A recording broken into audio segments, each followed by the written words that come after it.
Abran su Biblia, por favor, a el libro de Isaías en el capítulo 2. Libro de Isaías en el capítulo 2. Isaías capítulo 2.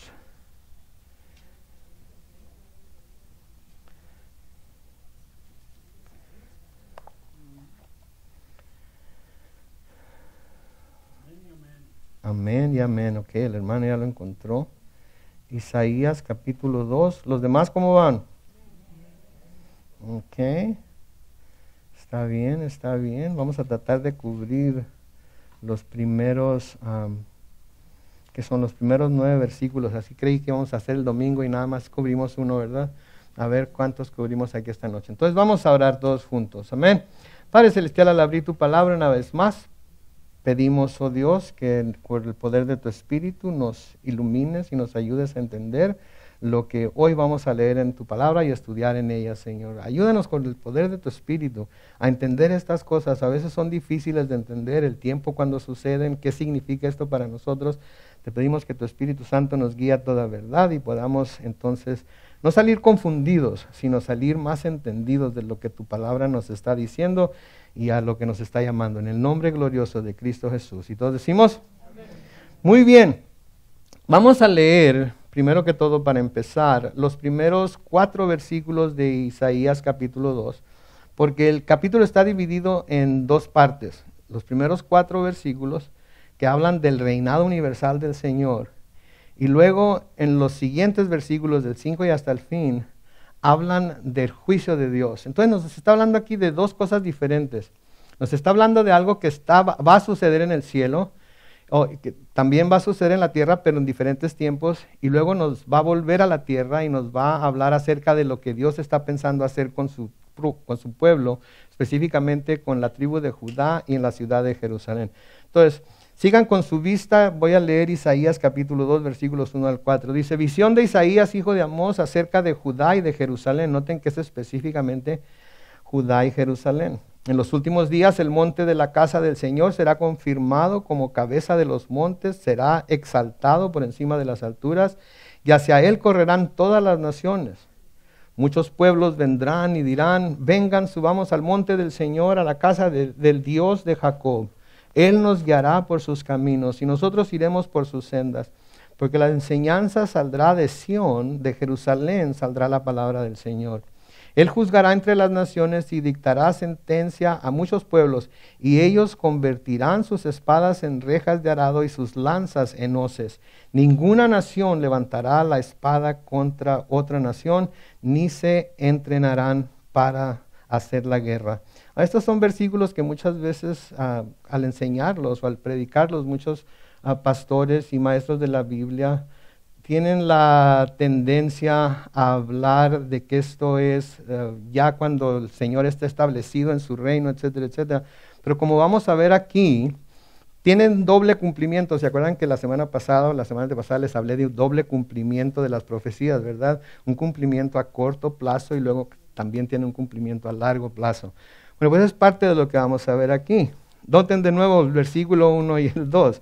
Me están viendo así como que, ¿qué onda? ¿De qué está hablando? Ok, ahorita vamos a ver, ahorita vamos a tratar de entender. Versículos 1 y 2 de Isaías 2 dice, visión de Isaías, hijo de Amós. Y de nuevo, está hablando específicamente de Judá y de Jerusalén. Y luego dice, en los últimos días el monte de la casa del Señor será confirmado como cabeza de los montes. Será exaltado por encima de las alturas y hacia él correrán, noten ahora aquí que dice, todas las naciones. Entonces, todo lo que se habla en el capítulo 2, parte tiene que ver con Judá y Jerusalén, parte tiene que ver con todas las naciones, más Judá y Jerusalén.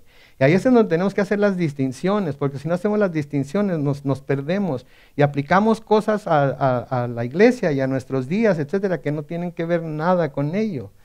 Entonces, noten, en los últimos días, el monte de la casa del Señor será confirmado como cabeza de los montes, quiere decir, va a ser el monte más alto, el monte principal, el monte que va a estar por encima de todos los montes, será exaltado por encima de las alturas, y hacia él correrán todas las naciones. Aquí tenemos un pasaje que pudiera interpretarse de 2 maneras, ¿ok? Presten atención, porque yo cuando estaba estudiando estaba teniendo que volver a leer y buscar otros pasajes, Entonces se puede interpretar de una de dos maneras. Y no tiene nada de malo que un pasaje de la Biblia se pueda interpretar de dos maneras, porque a menudo las dos interpretaciones tienen algo que enseñarnos a nosotros. Simplemente quiere decir que hay algunos que ven las cosas de cierta forma y otros de otra, pero en nada estorba al plan de Dios y al mensaje de Dios. Entonces, tenemos un pasaje aquí que pudiera interpretarse de una de dos maneras. La primera, presten atención, la frase en los últimos días se refiere a la época que comenzó después de que Jesús vino a la tierra y llevó a cabo su obra en la cruz y la llegada del Espíritu Santo el día de Pentecostés. Entonces, los últimos días se pueden referir a esos tiempos que de hecho todavía siguen en el día de hoy, ¿verdad? Por eso decimos que estamos en los últimos tiempos. Por eso se dice que la venida del Señor Jesucristo está muy cerca, porque desde que Jesucristo terminó su obra aquí en la tierra, la primera vez que vino y ascendió al cielo, comenzaron los últimos días.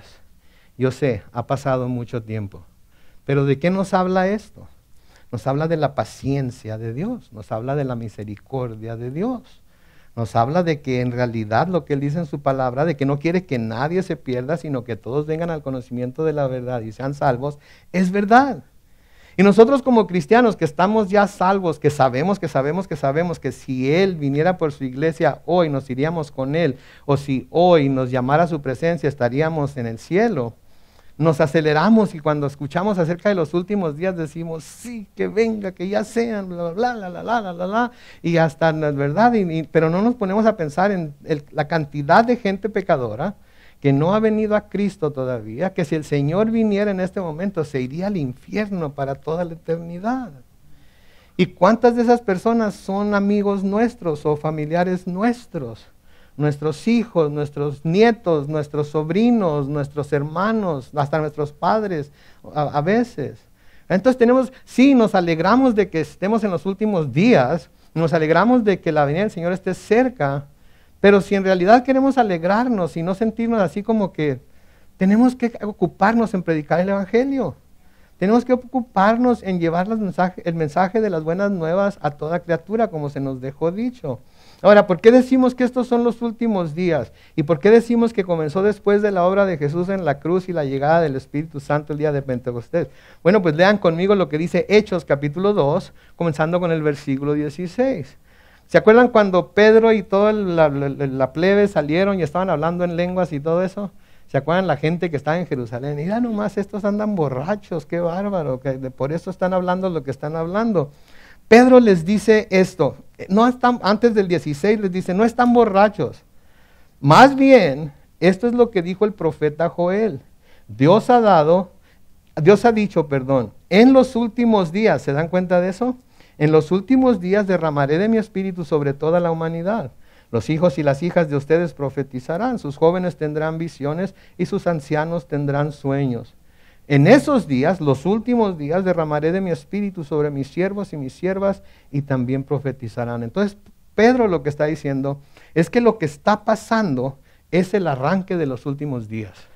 Que lo que estaban viendo no era que los discípulos estuvieran borrachos, no era que estuvieran locos, sino que lo que estaban viendo era el arranque de los últimos días. Ahí comenzaron los últimos días. Y estamos en los últimos días. He oído que alguien dice, estamos en los últimos de los últimos días. No, todavía falta mucho para estar en los últimos de los días. Y vamos a saber cuando estemos en los últimos de los últimos días. Ahorita les voy a decir por qué. Entonces ya estamos en los últimos días. De acuerdo con lo que Pedro predicó, lo que pasó el día de Pentecostés era lo que iba a marcar el comienzo de los últimos días. Pero años después, el apóstol Juan también nos dice esto en 1 de Juan 2, capítulo 18. En 1 de Juan 2, capítulo 18. Hijitos, han llegado ¿qué? Los últimos tiempos. Cuando Juan escribió esto, todavía eran unos, ¿qué serían? Unos 50 años después de que Jesucristo había ascendido. Era relativamente cerca de la ascensión del Señor Jesucristo al cielo. Pero nos dice aquí, han llegado los últimos tiempos. Y así como ustedes oyeron que el anticristo viene, ahora han surgido muchos anticristos. Por esto sabemos que han llegado los ¿qué? Desde los tiempos del apóstol Juan, entonces ya habían llegado los últimos tiempos. Entonces queda claro, ¿verdad? Que desde entonces comenzaron los últimos días y que seguimos en los últimos días. Y sabemos que seguimos en los últimos días porque el Señor Jesucristo no ha venido por su iglesia, amén. Porque si el Señor Jesucristo ya hubiera venido por su iglesia, ¿en dónde estaríamos todos nosotros? No los oigo muy convencidos, pero en fin. Ok. En el cielo, así como que no lo creen, ¿verdad? Así como que está. No, sí, en el cielo. Si el Señor ya hubiera venido por su iglesia, nosotros no estaríamos aquí. A ver, yo estoy seguro de que yo no estaría aquí. Espero que todos ustedes también estén seguros de que no estarían aquí. Entonces, si este es el caso, esto significaría que la profecía se cumplirá con la segunda venida del Mesías a la tierra a reinar por 1000 años, ¿sí? Porque estamos en los últimos tiempos. En el momento que el Mesías vuelva a la tierra, que Jesucristo vuelva a la tierra, después de arrebatar a la iglesia, porque acuérdense, primero va a arrebatar a la iglesia y luego va a volver a la tierra, ¿sí? Entonces, esta profecía, ¿sí?, de que en los últimos días el monte de la casa del Señor será confirmado como cabeza de los montes, será exaltado por encima de las alturas y hacia él correrán todas las naciones. Esto significaría que esta profecía se cumplirá con la segunda venida de Jesucristo el Mesías a la tierra a reinar por 1000 años. ¿Ok? ¿Se entiende eso, verdad? Ok, la segunda interpretación, ¿sí?, sugiere que esta se cumplirá durante el reino futuro de Cristo. Ahora, ok, Carlos Manuel Alvarado Armendáriz, hablaste del reino milenial y ahora estás hablando del reino futuro de Cristo. Sí, porque el reino milenial va a ser aquí sobre la tierra, pero el reino futuro de Cristo es un reino que se va a llevar a cabo en los cielos nuevos, la tierra nueva y la nueva Jerusalén. Cuando todo finalmente acabe y todo sea hecho nuevo. En Apocalipsis 20 se nos habla acerca de cómo Satanás va a ser encarcelado y Jesús reinará por 1000 años. ¿Ok? Se nos habla de cómo Satanás va a ser encarcelado y mientras Satanás está encarcelado, Jesús va a reinar en la tierra por 1000 años. Lean conmigo Apocalipsis 2, comenzando con el versículo 6. Noten, Apocalipsis 2, comenzando con el versículo 6. Perdón, 20. ¿Cómo decir? Estoy bien atarantado. Okay, es por eso les digo, es que antes, cuando estaba estudiando esto me andaba volviéndome loco. Pero en fin, Apocalipsis 20, comenzando con el versículo 6. Noten por favor, bienaventurados y santos son, ¿quiénes? Los que tienen parte en la primera resurrección, pues la segunda muerte no tiene poder sobre ellos, al contrario, serán sacerdotes de Dios y de Cristo y reinarán con Él durante ¿qué? Quédese ahí, no me lo cambien. Entonces, noten, bienaventurados los santos y santos son los que tienen parte en la primera resurrección. ¿Cuándo es la primera resurrección? La primera resurrección es cuando Jesús viene con trompeta de mando, con voz de arcángel, etcétera, etcétera. Los muertos en Cristo resucitan primero y luego nosotros los que quedamos somos arrebatados y somos llevados al cielo. La segunda resurrección es cuando el Señor manda que el mar, la tierra, etcétera, etcétera, entregue todos sus muertos y los llevan delante del trono blanco para ser juzgados ahí. Los que participemos de la primera resurrección vamos a estar en el cielo. No tenemos ningún problema, no tenemos nada que temer, ¿sí? Pero luego noten lo que sucede en el versículo 7.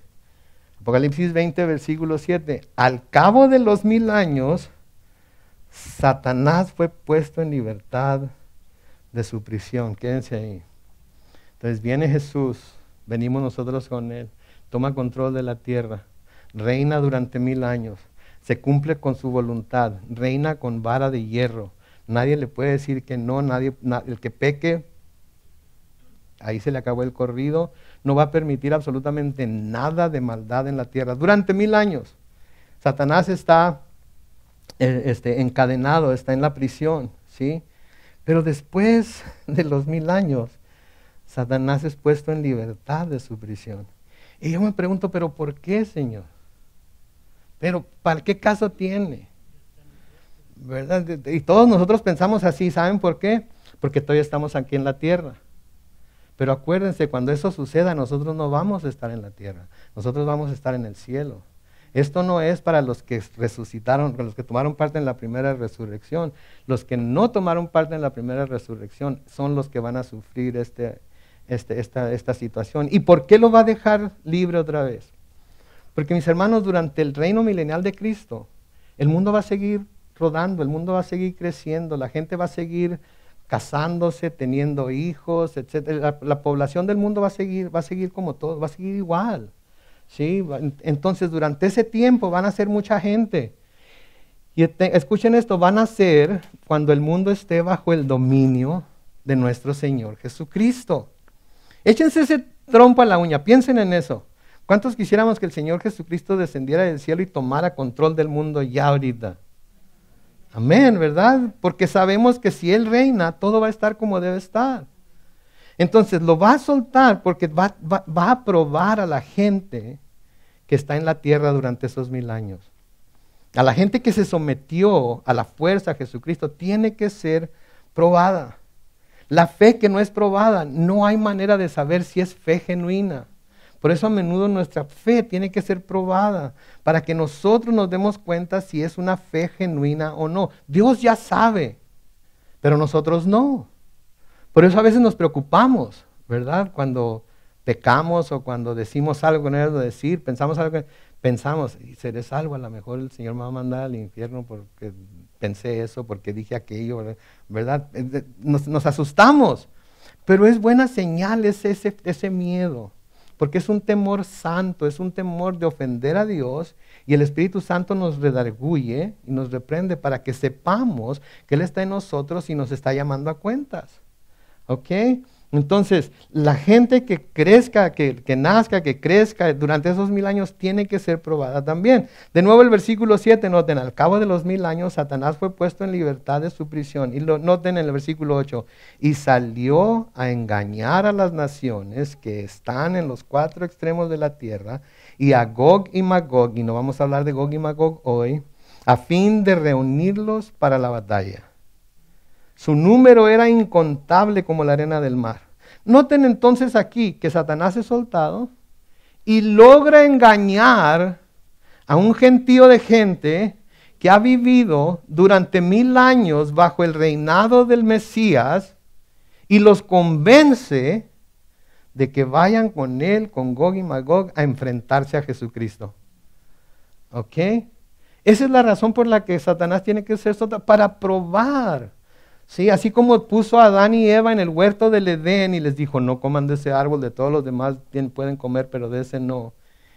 Y a veces uno como ser humano piensa, ¿y para qué les puso el árbol ahí, verdad? Porque tenían que ser probados. O iban a estar con Él porque lo amaban, porque querían obedecerlo, porque querían someterse a Él, pero no los iba a forzar a estar con Él. El Señor no nos ha forzado a ninguno de nosotros a aceptarle, ¿no es cierto? El Señor nos dejó que anduviéramos como nos diera nuestra gana hasta que finalmente escuchamos la voz y respondimos y decidimos someternos a Él. Pero así es lo que sucede. Entonces noten, salió a engañar a las naciones que están en los 4 extremos de la tierra y a Gog y a Magog a fin de reunirlos para la batalla. Su número incontable como la arena del mar. Versículo 9. Y subieron por todo lo ancho de la tierra y rodearon el campamento de los santos y la ciudad amada, que es Jerusalén, pero del cielo cayó fuego y los consumió. Versículo 10, el diablo que los había engañado fue lanzado al lago de fuego y azufre, donde estaban la bestia y el falso profeta, y ahí serán atormentados día y noche por los siglos de los siglos. ¿Ok? Entonces, agarren la onda de lo que está pasando aquí. Ok, agarren la onda de lo que está pasando aquí. Si esto va a suceder cuando el Señor venga y establezca su reino milenial, esos 1000 años, ¿sí? De esto que se nos habla, después de esto, se nos habla del gran trono blanco, y luego en el capítulo 21 se habla del cielo y tierra nuevos y de la nueva Jerusalén. ¿Ok? Entonces, vamos a ver ahorita más de eso. Pero la primera manera de interpretar esa profecía es que los últimos tiempos comenzaron cuando Jesús ascendió al cielo, cuando el Espíritu Santo descendió, y han estado pasando los últimos tiempos. Los últimos tiempos de esos van a terminar cuando el Señor venga de nuevo a la tierra y establezca su reino milenial. ¿Ok? Pero luego hay algo eterno que va ahí, que no tiene nada que ver con la tierra. ¿Sí? Ahora, la segunda manera de ver la interpretación de la profecía es que en ese pensamiento, en esa línea de pensamiento, se sugiere que estos son los últimos días, que estos que acabamos de hablar son los últimos días, y que así como el Señor ascendió al cielo y nos dejó que nosotros predicáramos el evangelio a toda criatura, que se nos está dando la oportunidad para seguir adelante hasta que Él ya diga no más. ¿Okay? Ahora, la segunda manera de interpretarlo es esta, que así como el templo era un tipo del santuario celestial, o sea, era una copia, el templo terrenal era una copia de un templo que estaba o que está en el cielo, ¿sí? Así también el monte del que está hablando aquí lo es. Recuerden, el Señor nos dice a través de las Escrituras, en el libro de Éxodo, Deuteronomio, etcétera, etcétera, y en el Nuevo Testamento por medio de Colosenses, etcétera, que todo lo que se estaba haciendo en el santuario, en el tabernáculo, en el templo, era una imagen de lo que estaba pasando en el cielo.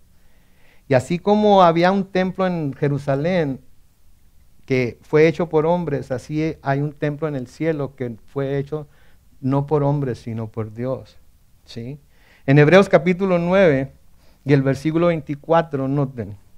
Porque Cristo no entró en el santuario hecho por los hombres, o sea, en el templo que estaba en Jerusalén, el cual era un ¿qué? Mero reflejo del venidero. Quiere decir que ese templo va a desaparecer y va a venir otro templo, ¿sí? Sino que entró en el cielo mismo para presentarse ahora ante Dios en favor de nosotros. Entonces, el Señor no entró al templo de Jerusalén para presentar su sangre como sacrificio delante del Señor. El Señor Jesucristo entró en el templo que está en los cielos para presentar su sangre a nuestro favor. ¿Se dan cuenta de eso? ¿Se dan cuenta de eso? Porque no tiene nada que ver con lo terrenal, tiene todo que ver con lo celestial, tiene todo que ver con el cielo. Y así como ese templo de Jerusalén era nada más una réplica del templo verdadero, un reflejo del templo verdadero que estaba en el cielo, así también se habla del monte. Entonces, así también, presumiblemente, el monte Sión era una copia de una realidad celestial. Era una copia de una realidad celestial. Recuerden, habrá cielos y tierra, ¿qué? Nuevos. Y se nos habla de la nueva Jerusalén.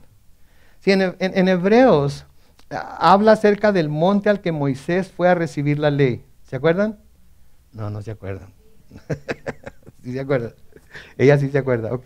En el libro de Hebreos se habla acerca del monte al que fue a recibir a Moisés la ley. ¿Sí? Y se nos dice ahí que ese monte estaba en fuego y que si alguien lo tocaba moría. ¿Se acuerdan de todo eso? Y había relámpagos y chispas y rayos y centellas. ¿Sí? No lo van a poner en la pantalla, no creo. Pero en Hebreos capítulo 12, miren ahí en su Biblia, en Hebreos capítulo 12, en los versículos 18 y 19, Hebreos capítulo 12, versículos 18 y 19, tienen que buscarlo en su Biblia, dice, ustedes no se han acercado a aquel monte que se podía tocar y que ardía en llamas. Cuando habla de que se podía tocar, quiere decir que era terrenal, que era físico. Ustedes no se han acercado a aquel monte que se podía tocar y que ardía en llamas, ni tampoco a la oscuridad, a las tinieblas y a la tempestad. Y luego miren en el versículo 19, ni al sonido de la trompeta, ni a la voz que hablaba, y que quienes la oyeron rogaban que no les hablara más.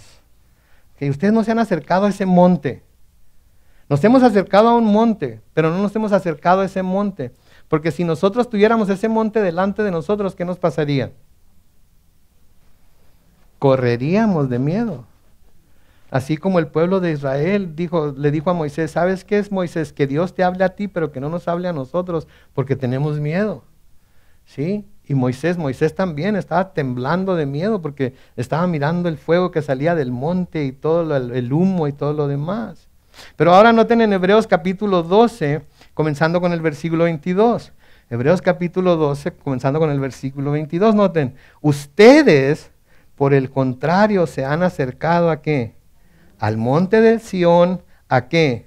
A la celestial Jerusalén, ciudad del Dios vivo, y a una incontable muchedumbre de ángeles, a la congregación de los primogénitos que están inscritos en los cielos, a Dios, el juez de todos, a los espíritus de los justos que han sido hechos perfectos, a Jesús, el mediador del nuevo pacto, y la sangre rociada que habla mejor que la de Abel, y obviamente la sangre de la que habla es la sangre de Jesús. Entonces nosotros como cristianos no nos hemos acercado al monte, a un monte como el que Moisés subió a recibir la ley. Nosotros nos hemos acercado a un monte, pero a un monte celestial.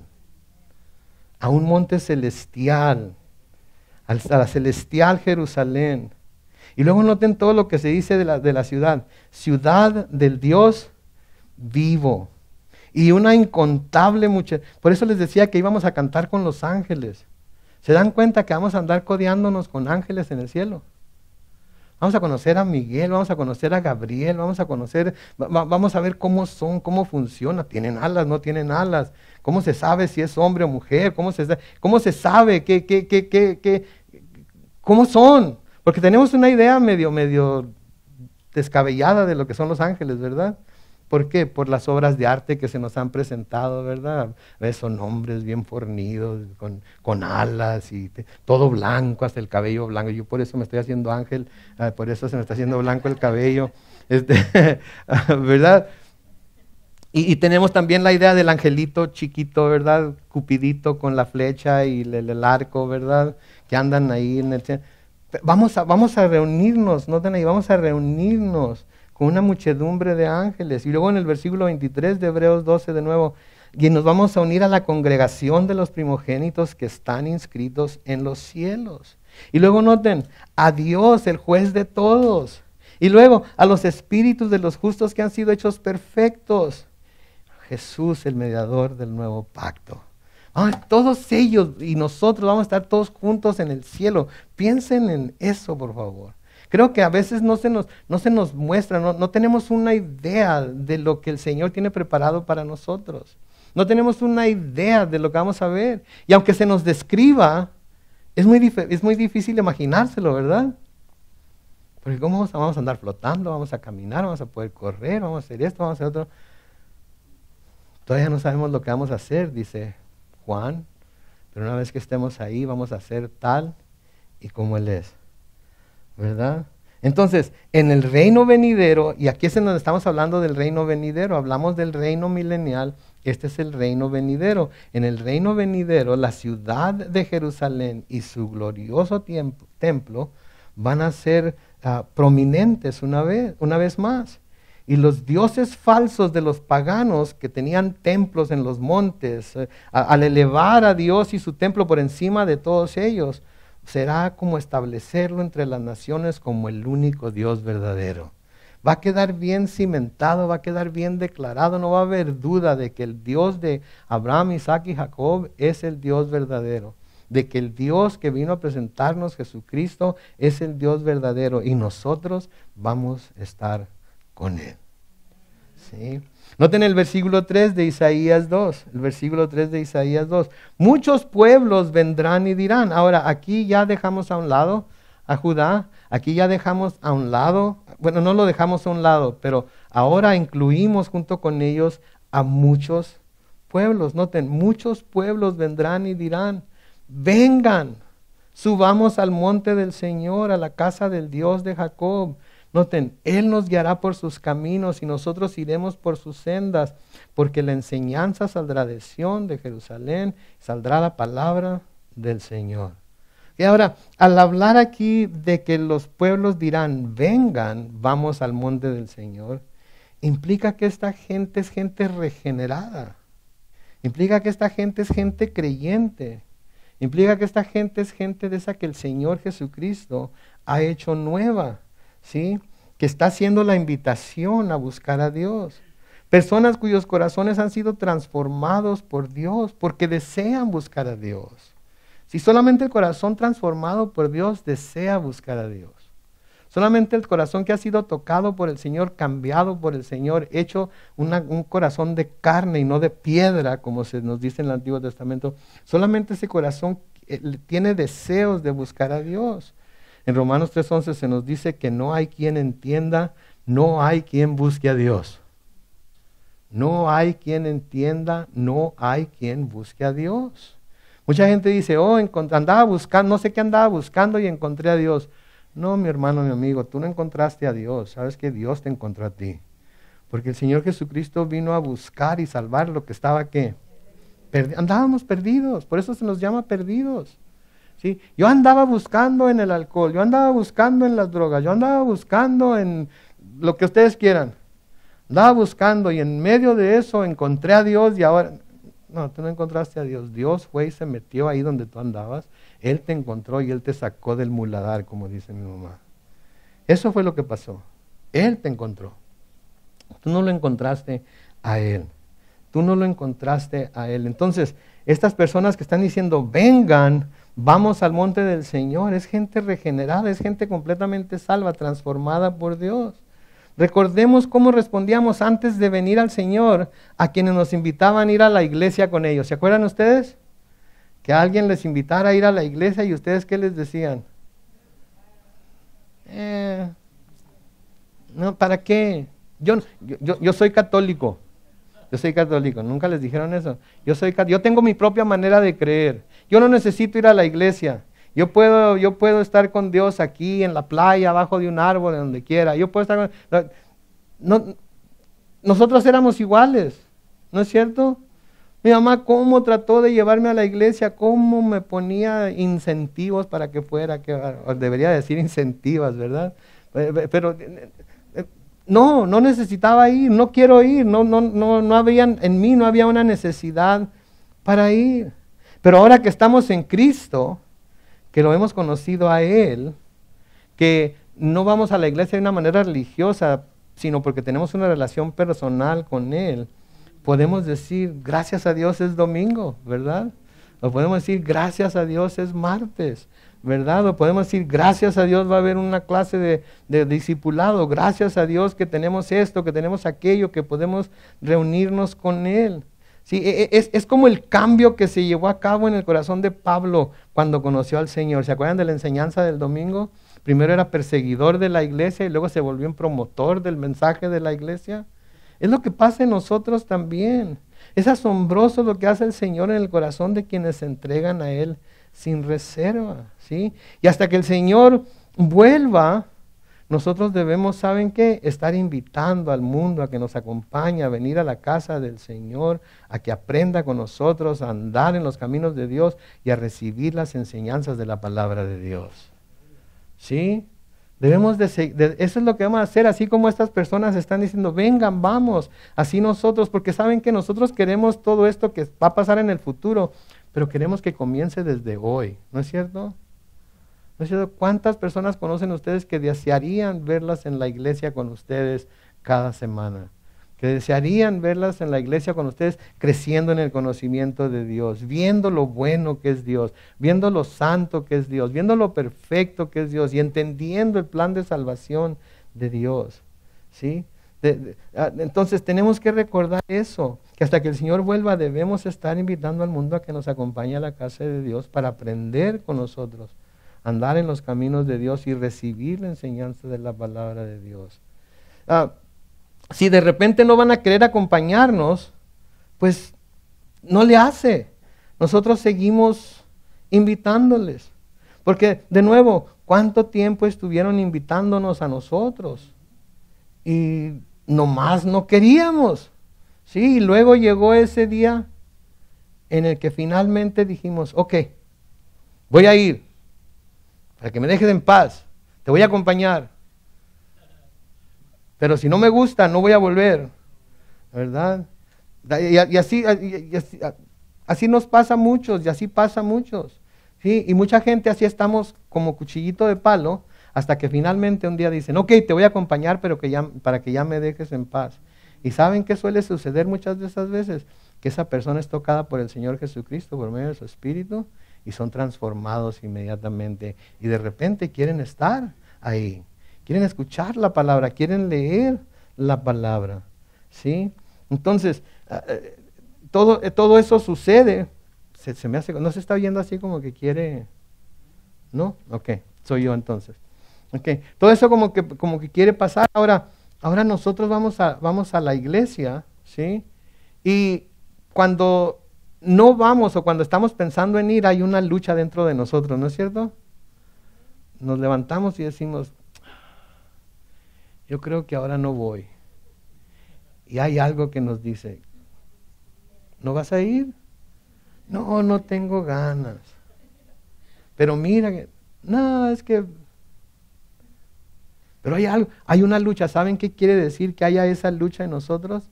Que el Espíritu Santo está en nosotros y está llamándonos a hacer lo que Él sabe y nosotros sabemos que es lo correcto. Pero antes no había esa lucha, ¿se acuerdan? Antes simplemente dábamos un rotundo no y para nada, ¿sí? Ahora hay una lucha entre la carne y el Espíritu en nosotros, ¿sí? Y para los judíos era lo mismo. Los judíos, acuérdense, tenían que ir 3 veces al año a Jerusalén a celebrar las fiestas, sí, que la Pascua, que el Pentecostés, a veces se quedaban allá desde la Pascua a través del de Pentecostés, la fiesta de tabernáculos, etcétera, etcétera, para no tener que estar viajando. Y llegó el momento en el que se les hizo algo pesado ir a Jerusalén. Se les hacía algo pesado ir a Jerusalén, pero eso fue precisamente lo que los llevó a caer. Eso fue precisamente lo que los llevó a olvidarse del Dios que los había rescatado de su esclavitud en Egipto. Y eso es lo que pasa con mucha gente que se aparta de la iglesia, que se olvida de dónde los sacó Dios, de dónde la sacó Dios, y empiezan a descuidar su relación con Él y terminan yéndose más hacia el mundo que hacia los caminos de Dios. Sí, yo no voy a decir que se van a perder, porque Dios es misericordioso y Dios puede usar muchos métodos para atraerlos de nuevo, pero el peligro ahí está. ¿Sí? Debemos de ser como aquellos que iban a Jerusalén a los días de fiestas, iban contentos. Los que iban porque amaban a Dios iban contentos, llevaban sus sacrificios, llevaban sus ofrendas y todos iban contentos. ¿Sí? Los amargados que no querían ir, que iban a fuerza, los religiosos que nada más iban por su religiosidad, no iban contentos, pero había quienes iban bien contentos. Y cuando los judíos subían a Jerusalén, ellos tenían salmos de ascensión, se les llama. Había unos salmos de ascensión, tenían 4 en particular, el Salmo 122, el Salmo 124, el Salmo 131 y el Salmo 133. En el Salmo 122, los versículos 1 al 4, noten lo que dice ahí. Y yo creo que este debe ser nuestro corazón también cuando nos disponemos a ir a la casa de Dios. Noten lo que dice ahí. Yo me alegro con los que me dicen, vamos a la casa del Señor. Versículo 2, ya nuestros pies, ¿qué dice? Se dan prisa. Ya estamos, Jerusalén, ante tus puertas. La ciudad de Jerusalén fue construida como un centro de reunión de la comunidad. Todas las tribus del Señor llegan a ella cumpliendo con el orden dado a Israel de alabar ahí el nombre del Señor. ¿Se fijan? Eso lo podemos transferir muy fácilmente a la iglesia. Es la casa del Señor. ¿Sí? Nuestros pies se dan prisa para llegar a sus puertas. Sí, así como Jerusalén fue constituida como un centro de reunión de la comunidad, la iglesia también es un centro de reunión para la comunidad, para que estemos en comunidad, para que estemos en comunión los unos con los otros y todos juntos con Dios. ¿Sí? En el Salmo 133, yo sé que muchos de ustedes se lo saben de memoria, el Salmo 163, qué bueno es y qué agradable que los hermanos convivan en armonía. Es como el buen perfume que resbala por la cabeza de Aarón y llega hasta su barba y hasta el borde de sus vestiduras. Es como el rocío del monte Hermón, noten, que cae sobre los montes ¿de dónde? De Sión. Ahí el Señor ha decretado para su pueblo bendición y vida para siempre. Entonces ahí podemos ver también la visión terrenal en el monte de Hermón y el monte de Sión. Pero también noten, ahí ha decretado para su pueblo bendición y vida. ¿Para cuándo? Para siempre. En ese monte celestial del que nos está hablando aquí Isaías. Y lo que está profetizando Isaías en estos versículos es lo que como pueblo de Dios deseamos que pase, ¿no es cierto? ¿No es cierto? Deseamos que esto suceda, de que podamos, de que todo el mundo venga a la casa del Señor, de que toda la nación venga a la casa del Señor, de que conozca la voluntad de Dios, de que conozca al Dios verdadero, ¿sí? Y esto es lo que deseamos que suceda, ¿sí? Es lo que deseamos que suceda como pueblo de Dios, pero lo deseamos para estos tiempos también. Y definitivamente estamos anticipando que esto suceda en el reino de Cristo en aquellos días. ¿Sí? Entonces estamos en los días finales, pero sabemos que va a haber otros días finales antes de que el reino de Cristo verdaderamente sea establecido. Y ahí cuando ese reino de Cristo sea verdaderamente establecido, es cuando toda lengua va a confesar que Jesucristo es el Señor para la gloria de Dios Padre.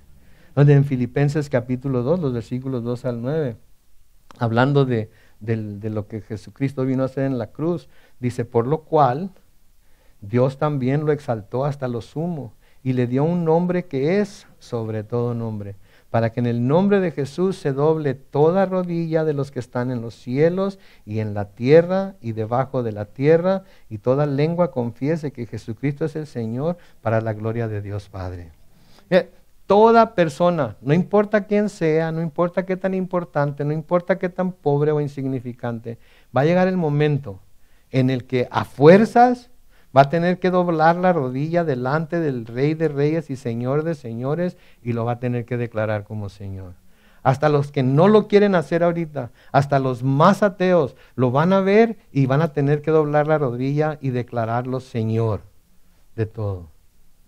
Gloria a Dios que nosotros lo hemos hecho de este lado de la eternidad, que nadie nos obligó a hacerlo, que fue por nuestra propia voluntad, que descubrimos por su misericordia en dónde estábamos y el peligro en el que nos encontrábamos, y dijimos como Pablo el domingo, ¿verdad? Heme aquí, Señor, ¿qué quieres que yo haga? ¿Verdad? Y nos entregamos a Él, ¿sí? El versículo 4, noten lo que dice ahí. Él juzgará entre las naciones y dictará sentencia a muchos pueblos, y ellos convertirán sus espadas en rejas de arado y sus lanzas en hoces. Ninguna nación levantará la espada contra otra nación, ni se entrenarán más para hacer la guerra. En el versículo 4 lo podemos interpretar casi de una sola manera, que esto va a llevarse a cabo durante el reino milenial del Mesías. Vamos a ver más de esto más adelante en el libro de Isaías, pero es la única forma aquí que se puede interpretar, porque durante el reinado del Mesías no va a haber guerras. Por 1000 años no va a haber guerras. ¿Se dan cuenta ustedes de eso? No puede pasar ni un solo año sin que haya guerra ahorita en la tierra, en algún lugar. Cuando el Señor Jesucristo venga, no va a haber guerras en toda la tierra durante 1000 años. Todavía va a haber conflictos entre naciones e individuos, pero van a ser resueltos justa y decisivamente por el Mesías y aquellos que reinen con Él. ¿Se acuerdan quiénes son los que van a reinar con Él? Los que participen, los que sean parte de la primera resurrección. Los que participen de la primera resurrección van a ser reyes y sacerdotes juntamente con Él y van a reinar con Él durante 1000 años. ¿Okay? No van a ser igual que Él porque Él es Rey de Reyes, pero vamos a reinar con Él. ¿Okay? Yo le voy a pedir que me deje reinar en Hawái. No sabemos cómo va a suceder, pero vamos a reinar juntamente con Él. ¿Okay? Vamos a reinar juntamente con Él. Y si alguien se sale si alguien quiere hacer la guerra o alguien quiere pelearse con alguien, ¿sí? El Mesías va a decir, ¿saben qué? Aquí no se acepta esto, en este tiempo no se acepta eso, y Él va a lidiar con ellos de una manera bastante fuerte, ¿verdad? Él va a ser el que va a, durante 1000 años, establecer la paz en la tierra. En Isaías capítulo 9 y el versículo 6, una de las profecías de Isaías que después vamos a ver más detenidamente, pero en Isaías capítulo 9 y el versículo 6 se nos dice, porque un niño nos ha nacido, un hijo nos ha sido concedido, sobre sus hombros llevará el principado y su nombre será Consejero admirable, Dios fuerte, Padre eterno y ¿qué? Príncipe de paz, príncipe de paz. Mis hermanos, miren, en su primera venida Jesucristo vino a ofrecer paz con Dios. Él vino a ofrecerle a la humanidad paz con Dios a través de Él. En su segunda venida, Él va a venir a establecer paz en toda la tierra durante 1000 años. Pero en el cielo nuevo y la tierra nueva y en la nueva Jerusalén, ahí vamos a disfrutar de una paz eterna. Eterna.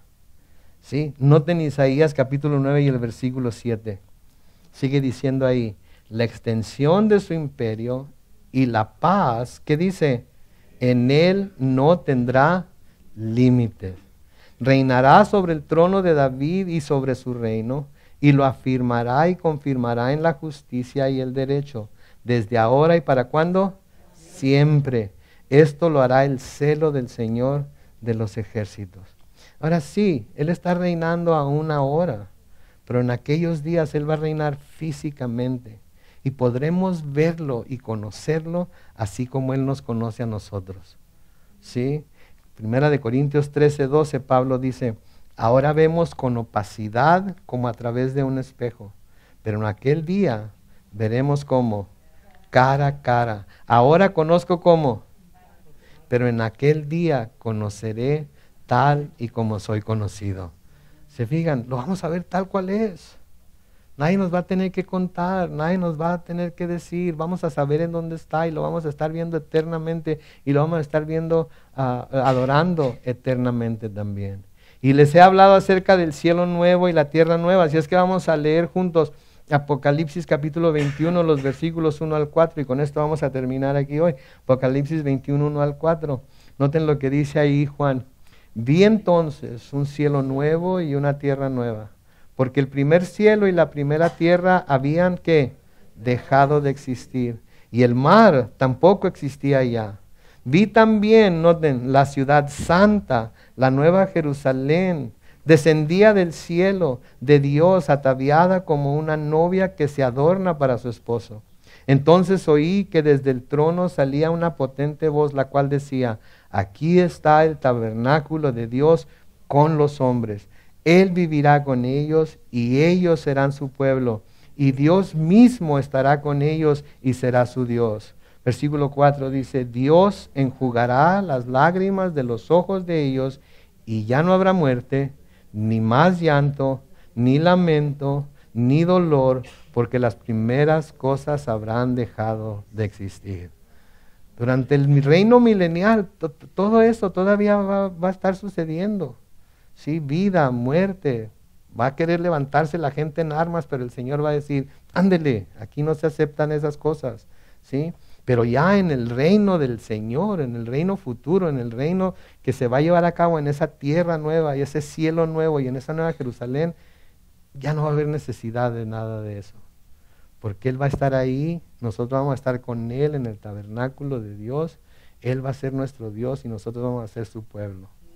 No, ya no va a haber la necesidad de forzarnos a someternos a Él, porque lo vamos a hacer de todo corazón, porque finalmente lo que se nos había prometido se va a cumplir.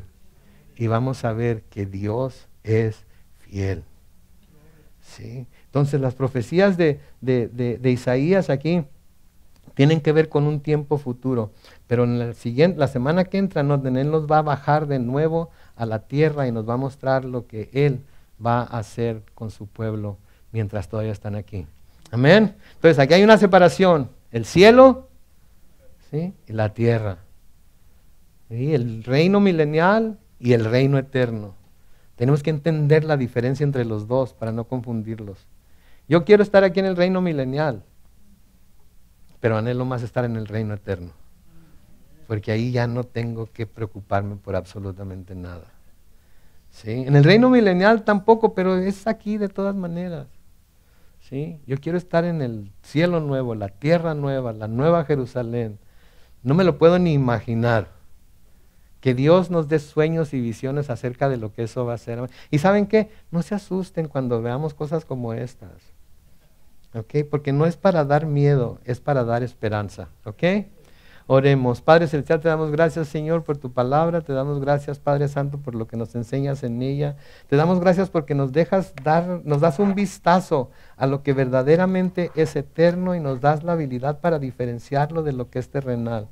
Gracias, Señor, por tu palabra. Gracias por el libro de Isaías. Gracias porque a través de él vamos a aprender cómo se van a llevar a cabo muchísimas de las profecías que hemos estado escuchando a través de nuestra vida, Señor, pero que quizás no habíamos entendido completamente. Sigue instruyéndonos, sigue dándonos, Señor, esa visión y esa claridad para poder no solamente explicarla, sino para recibirlo, Señor. Te damos la honra, la gloria y la alabanza, y todo lo hacemos en el nombre glorioso de Cristo Jesús. Y todos decimos, amén y amén.